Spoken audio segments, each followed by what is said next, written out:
বাংলাদেশি প্রবাসী ফুটবলারদের প্রতি বেশ আন্তরিকতা দেখাচ্ছে বাংলাদেশ ফুটবল ফেডারেশন। ভালো মানের প্রবাসীদের দলে নেওয়ার জন্য প্রয়োজনীয় সকল সহযোগিতা করতে প্রস্তুত রয়েছে তারা। তাই তো আগের যে কোনো সময়ের তুলনায় এই বছর প্রবাসীদের বাংলাদেশে আসার প্রবণতা বৃদ্ধি পেয়েছে। বাংলাদেশের হয়ে খেলার জন্য আগ্রহ প্রকাশ করেছে একাধিক ফুটবলার। এর মাঝে সামির সহ মিচেল কিউবাদের সরাসরি জাতীয় দলে ডেকেছেন বাফুফে। অন্যদিকে যাদের বয়স কম তাদের বিভক্ত করা হয়েছে বিভিন্ন বয়সভিত্তিক দলগুলোতে। সামির সোম ও মিচেল কিউবাকে আগামী 10 জুন সিঙ্গাপুরের বিরুদ্ধে মাঠে নামানোর পরিকল্পনা আছে বাফুফের।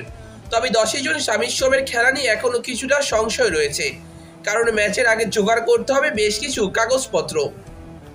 কিছুদিন আগে সামির সোমের জন্ম নিবন্ধনের জন্য আবেদন করেছিল বাংলাদেশ ফুটবল ফেডারেশন। প্রায় 9 দিন পর সেই জন্ম নিবন্ধনের কাজ শেষ হয়েছে। বিষয়টা নিশ্চিত করেছেন বাফুফের সহ সভাপতি ফাহাদ করিম। আমরা সামিতের জন্ম নিবন্ধন সনদ পেয়েছি, তাকে ইতিমধ্যেই জানিয়ে দেওয়া হয়েছে। তিনি আমাদের জানাবেন কোন দিন তিনি কানাডায় অবস্থিত বাংলাদেশ হাই কমিশনে যেতে পারবেন। আমরা সেই অনুযায়ী বাংলাদেশ হাই কমিশনকে অবহিত করব পাসপোর্টের জন্য। জন্ম নিবন্ধনের কাজ শেষ হয়েছে, এবার পালা পাসপোর্টের। তবে এর জন্য সামির সোমকে যেতে হবে কানাডায় অবস্থিত বাংলাদেশি হাই কমিশনে। সামির সেখানে যাওয়ার পর বাকি কাজ করতে পারবে বাফুফে। সামির সোম থাকেন কানাডার সর্বপশ্চিমের শহর ক্যালগারিতে। সেখান থেকে কানাডার রাজধানীতে অবস্থিত বাংলাদেশ হাই কমিশনের দূরত্ব বেশ দীর্ঘ। বিমানে ভ্রমণ করলে প্রায় 2885 কিলোমিটার পথ অতিক্রম করতে হবে। সরাসরি ফ্লাইটে সময় লাগে প্রায় 3 ঘন্টা 15 মিনিট। তাই সামিত কবে ফ্রি আছেন সেটার উপর নির্ভর করে অনেক কিছু। পাসপোর্ট তৈরির কাজ শেষ হলে কানাডা থেকেও অনাপত্তিপত্র সংগ্রহ করতে হবে, কারণ কানাডার জাতীয় দল ও বয়সভিত্তিক দলের হয়ে একাধিক ম্যাচ খেলেছেন এই ফুটবলার। এইসবের পর ফিফার কাছে করতে হবে আবেদন।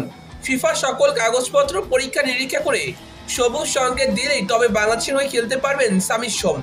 তার বাবা মা দুজনেই যেহেতু বাংলাদেশি এবং তাদের কাছে সকল ধরনের কাগজপত্র বিদ্যমান, তাই পাসপোর্ট পেতে তেমন কোনো সমস্যায় পড়তে হবে না সামিতকে।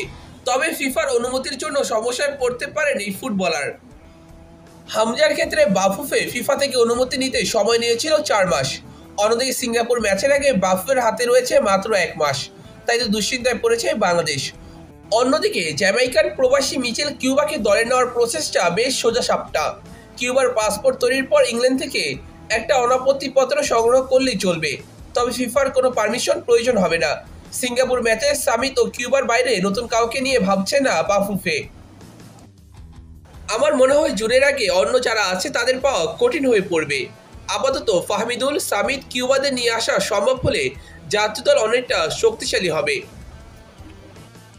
এই ক্ষেত্রে জামাল ভুঁইয়া, তারিক কাজী, হামজা, কাজিম শাহ, সামির সোম, ফাহমিদুল এবং কিউবা মিচেল এই 7 জন প্রবাসীকে দেখা যেতে পারে সিঙ্গাপুর ম্যাচে।